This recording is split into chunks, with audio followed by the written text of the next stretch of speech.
Beginning of September, I had an insight on my Facebook page relating to the scapular motion as it relates to shoulder injury and shoulder function. When somebody presents with you with a shoulder injury, the last place that I'm looking is at the shoulder joint, but I want to see how much the scapula is moving. We need to understand that the scapula must glide, and must glide on the thoracic spine, so I now must be aware of how the thoracic spine moves. That's going to be impacted by the hips and the feet. So when somebody presents with a shoulder issue, we've got to look at the entire body. In the sagittal plane, keep in mind that as the same side hip extends, it's going to enhance shoulder flexion. So if you have somebody who's stuck here, check and see how much hip extension they have, because just the motion of the hip is going to cause the scapula to depress and retract a little bit. Likewise, the same side hip that flexes will enhance shoulder extension. In the frontal plane, as the hip goes into adduction in this case, that's going to enhance the ability of the scapula to protract and enhance same side hip that adducts, same side shoulder will abduct. Or we can look at it the opposite hip that abducts will enhance opposite shoulder abduction. So we need to see those relationships in the frontal plane. In the transverse plane, opposite hip that internally rotates will enhance internal rotation of the opposite shoulder. So when people present for an injury, what we often tend to do is look at the shoulder joint. I'm staying away from it. In fact, I need to look at how the shoulder moves, but I also can look at it how the body moves in relation to the shoulder rather than the shoulder in relation to the body. Somebody presents with a new injury. Somebody's just coming out of rehabilitation. Maybe somebody's had recent surgery and they've been cleared to start exercising. I'm not going to move the shoulder joint. I want to keep the shoulder immobile, and I'm going to have the body move on the shoulder, so the relationship of the body to the shoulder rather than the shoulder on the body. We can call Justin in here for just a moment.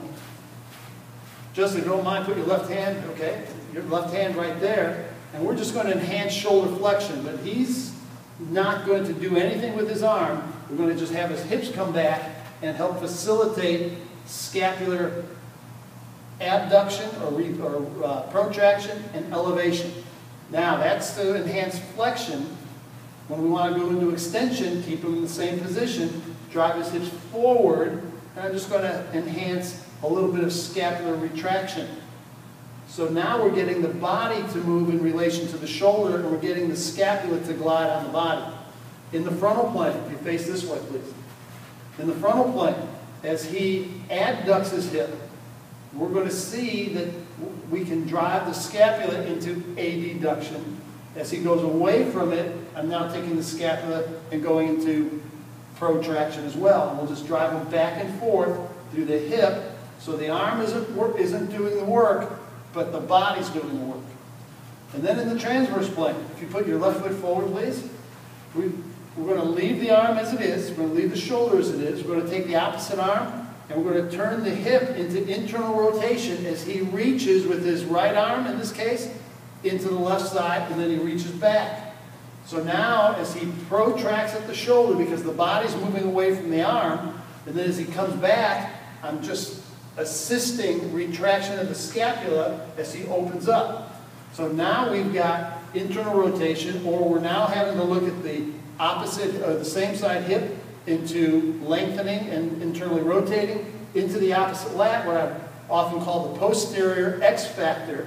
So we've got motion going on in both scapula, but especially this one in this hip. Then as he goes into anterior X factor of the opposite hip, opposite shoulder that go into external rotation, we're just allowing the scapula and facilitating scapular gliding. You can base the motion or the position of the arm based upon your client's thresholds.